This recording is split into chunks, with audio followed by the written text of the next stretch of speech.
अगर हम सरकार से सवाल कर रहे हैं तो मीडिया में क्यों है बवाल? हमारी समझ में यह नहीं आ रहा। हम राजनीतिक नेतृत्व से सवाल पूछना चाह रहे हैं कि जिस ऑब्जेक्टिव से ऑपरेशन सिंदूर पूरा किया गया था उसके स्थगित होने से पहले क्या वो ऑब्जेक्टिव पूरे हो गए? पहली बात तो क्या आतंकियों के सारे अड्डे खत्म हो गए? क्या पाकिस्तान में सिर्फ 9 ही अड्डे थे? आतंकियों की मां सेना है पाकिस्तान की, आतंकियों की मां है पाकिस्तान की सेना, हमारा ऑफिशियल डॉक्ट्रिन है। तो क्या पाकिस्तान की आर्मी डिसमेंटल हो गई? वो चीजें बड़ी स्पष्ट है। पहली चीज तो भारतीय जनता पार्टी के विद्वान प्रवक्ता ये बताएं कि कांग्रेस ने देश का विरोध कब किया, प्रधानमंत्री नरेंद्र मोदी का विरोध कब किया? भारतीर जनता पार्टी ने आज नीच निर्लज्ज और दोगले शब्दों का इस्तेमाल कांग्रेस के लिए किया। कब हमने इस चीज का विरोध किया? अरे बीच में मत बोलो के शर्मा, बदतमीजी करोगे। आज की डेट में सच बातें फिर बोलने नहीं दूंगा और मानक से भी कहूंगा कि इस तरीके से बदतमीजी करो, हमारी आवाज ना दबाएं। नहीं, प्लीज वन बाय वन देखिए, आपको बोलने दीजिए, आपको सुनाना। इस तरीके से बदतमीजी मत करो। 2 मिनट। दोस्तों, आज की डिबेट गोदी पत्रकार मानक गुप्ता और भाजपा प्रवक्ता के शर्मा वर्सेस कांग्रेस प्रवक्ता सुरेंद्र राजपूत के बीच होने वाली है, जहां पर सुरेंद्र राजपूत ने आतंकवाद पर भाजपा सरकार से कई महत्वपूर्ण सवाल पूछे, जिसका जवाब ना तो मानक गुप्ता के पास था और ना ही भाजपा के प्रवक्ता के शर्मा के पास। और दोस्तों, के शर्मा सवालों का जवाब देने के बजाय उल्टा डिबेट में कांग्रेस के प्रवक्ता पर चिल्लाने लगे और सवालों से भागते दिखाई दिए। तो दोस्तों, चलिए इस डिबेट को स्टार्ट करते हैं। राजपूत, सुरेंद्र भाई, कल भी प्रधानमंत्री ने इतना लंबा भाषण दिया, आज भी अपने जवानों को संबोधित करते हुए बहुत सारी बातें साफ कर दी। आपके कौन कौन से सवाल बरकरार हैं और क्यों? सुरेंद्र राजपूत। मानक भाई, अगर हम सरकार से सवाल कर रहे हैं तो मीडिया में क्यों है बवाल? हमारी समझ में यह नहीं आ रहा। हमारी समझ में यह भी नहीं आ रहा कि अगर हम सेना के शौर्य की, पराक्रम की, सेना के प्रोफेशनलिज्म की तारीफ कर रहे हैं और सेना ने एक एक आतंक के अड्डे को चुन चुन करके मारा है, उसके लिए सेना को कोटि कोटि प्रणाम, भूरी भूरी उसकी प्रशंसा।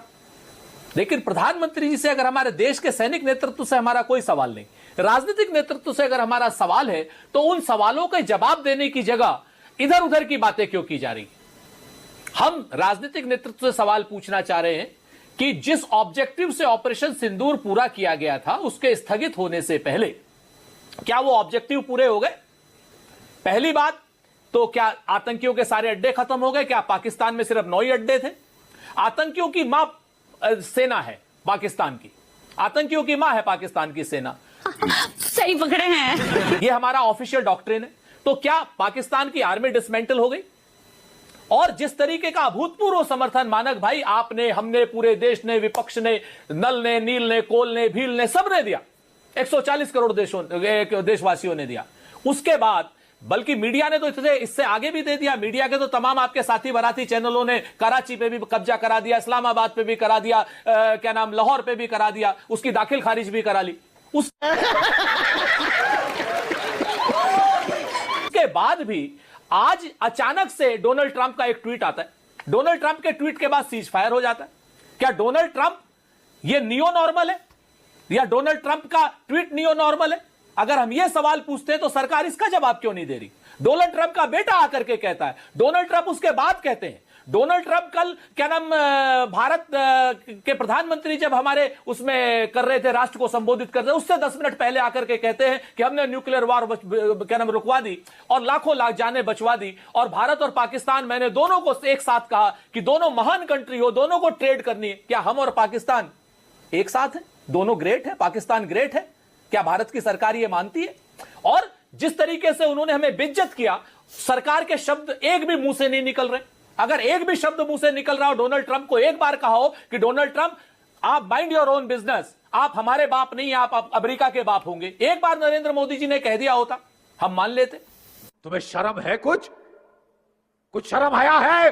सच बात यह है कि जो डोनाल्ड ट्रंप जिस तरीके से पूरी दुनिया में बात कर रहा है, उस पर हम सवाल नहीं पूछे। और हम सवाल पूछ कैसे रहे? हम तो कह रहे हैं कि भाई सर्वदलीय बैठक बुलाइए, आइए संसद में आइए, इस पर चर्चा कर लीजिए, हमारे ऑब्जेक्टिव पूरे हो गए या नहीं हो गए, हमें सेना से कोई सवाल नहीं। सेना ने पूरे ऑब्जेक्टिव किए अपने, जो राजनीतिक नेतृत्व ने उसको काम दिया। लेकिन क्या राजनीतिक नेतृत्व ने पूरा काम किया?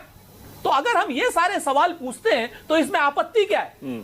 क्यों बवाल है? ठीक है, क्यों? दो चीजें बड़ी स्पष्ट है। पहली चीज तो भारतीय जनता पार्टी के विद्वान प्रवक्ता ये बताएं कि कांग्रेस ने देश का विरोध कब किया, प्रधानमंत्री नरेंद्र मोदी का विरोध कब किया। भारतीय जनता पार्टी ने आज नीच निर्लज्ज और दोगले शब्दों का इस्तेमाल कांग्रेस के लिए किया। कब हमने इस चीज का विरोध किया? अरे बीच में मत बोलो के शर्मा, बदतमीजी करोगे।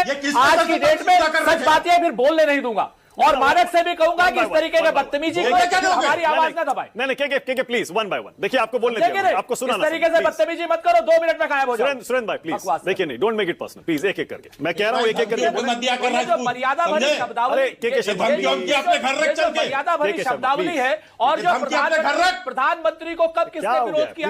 अगर हम ये पूछ रहे हैं कि पाकिस्तान जो पहलगांव वाले जो आतंकवादी है वो मारे गए या नहीं मारे गए, ये कौन सा देशद्रोही सवाल है?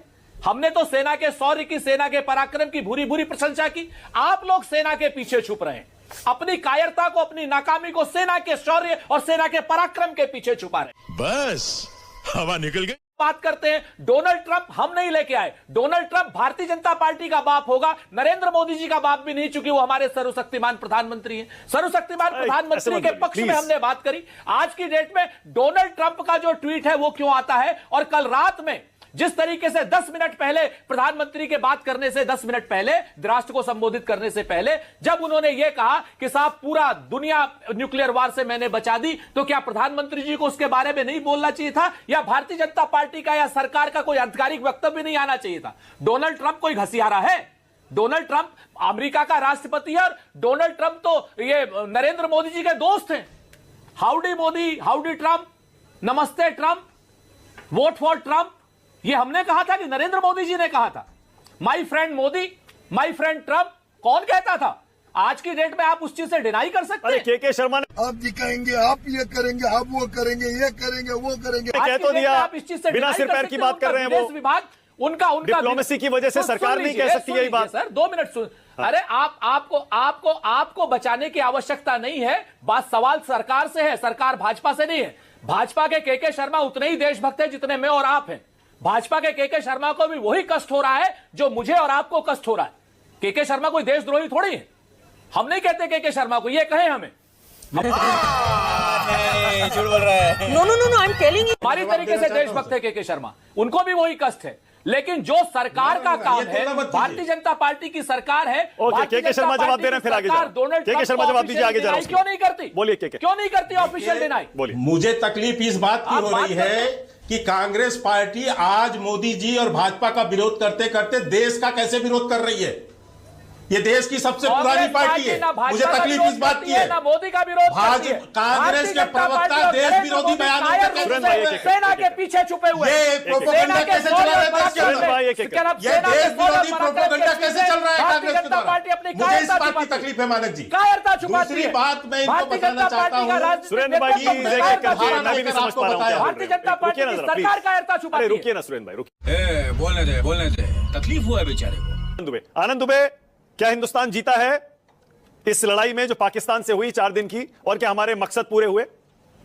मानक भाई नमस्ते। एक गाने का शीर्षक है, थोड़ा है थोड़े की जरूरत है।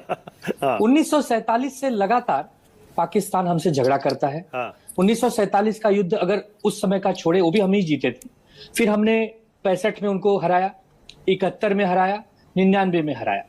2014 में जब नरेंद्र मोदी जी आए तो उम्मीद और बढ़ी कि यार एक ऐसा नेता मिल गया है। जब मुख्यमंत्री थे तो कहते थे यार पाकिस्तान से लव लेटर की भाषा में बात नहीं करनी चाहिए, पाकिस्तान को उसी की भाषा में जवाब देना चाहिए। मानक भाई आप सबको मालूम है 2025 में जब 22/4 का ये एक प्रकार से हमला हुआ, हमारे लोग घायल हुए, मृत हुए, पूरा देश आक्रोश में आ गया।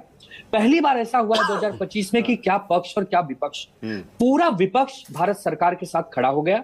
सभी पॉलिटिकल पार्टियों ने एक सुर में कहा, आदरणीय मोदी साहब, आदरणीय प्रधानमंत्री जी, जो निर्णय लेना है पाकिस्तान के खिलाफ लीजिए, पूरा देश आपके समर्थन में खड़ा है।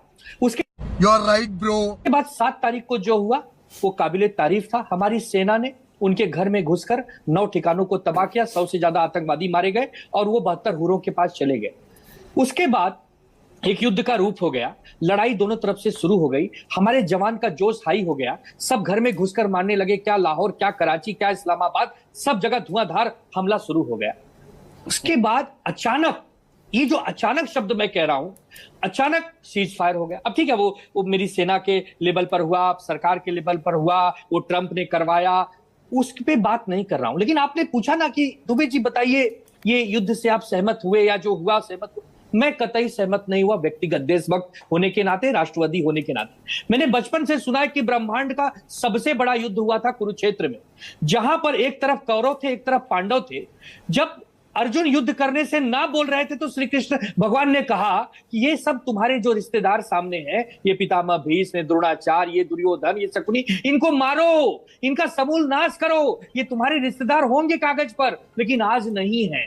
तो यही नहीं, अभी और सुनिए। जब श्री कृष्ण भगवान के कहने पर अर्जुन ने सबको मार डाला, तो पाकिस्तान तो हमारा रिश्तेदार भी नहीं है, न कोई सगा संबंधी है। अरे इसको मार के खत्म करो। जब 1999 में अटल बिहारी वाजपेयी जी प्रधानमंत्री थे और बिल क्लिंटन ने फोन करके कहा कि अटल जी, प्रधानमंत्री जो आए हैं पाकिस्तान के, वो समझौता करना चाहते, नहीं तो इनके पास न्यूक्लियर बम है, तब अटल जी ने कहा था कि क्लिंटन साहब, बेशक वो हम पर न्यूक्लियर चला दें, हमारे लोग मारे जाएंगे, लेकिन आपसे वादा करता हूं, अगला सूरज पाकिस्तान नहीं देखेगा, नक्शे पर उसका नामो निशान नहीं होगा। यही बात इंदिरा गांधी जी के साथ हुई थी 1971 में। फिर उस समय तत्कालीन राष्ट्रपति ने दबाव बनाया, इंदिरा जी नहीं सुनी। हमें मोदी जी से ज्यादा उम्मीद है। के शर्मा साहब हमारे भाई हैं, हम लोग राजनीतिक शत्रु जरूर होंगे, शत्रु भी नहीं है, राजनीतिक विचारधाराएं अलग होंगी। आनंद दुबे, लेकिन मोदी साहब से जो आप करगिल और 71 की तुलना 2025 से मत करिए।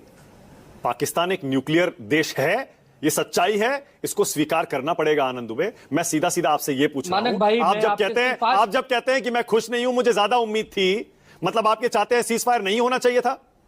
मैं वही तो कह रहा हूं, सीज फायर जब हम घुस गए, जब हम उनको मारना शुरू कर दिए, हमारी सेना ने तो सीज फायर की पहल नहीं की, पहल तो उन्होंने की ना, तो उनको पूरा नस्तो नाबूद ही तो करना था। यही तो कूटनीतिक ढंग से असफल हो गए हम। यही तो कहीं ना कहीं हमारा विदेश मंत्रालय क्या बात कर रहा था, क्या काम कर रहा था, ट्रंप कहां से कूद गए इसमें। यही तो सब लोग हैरान है कि ट्रक के अच्छा, हम जीते या नहीं जीते, ये तो बताइए, हम जीते या नहीं जीते? जीते मैं फिर वही कह रहा हूं कि थोड़ा है, थोड़े की जरूरत है। जीते लेकिन पूरा नहीं जीते, पीओके नहीं ले पाए, बलूचिस्तान अलग नहीं कर पाए, पाकिस्तान को भिखारी नहीं बना पाए, उसको खंड खंड नहीं कर पाए, उसे घुटने पे नहीं ला पाए, वो चार वाजपेयी, उसके बाद सुनील साजन आपके पास आ रहा हूं। वाजपेयी जी, ठीक है जी,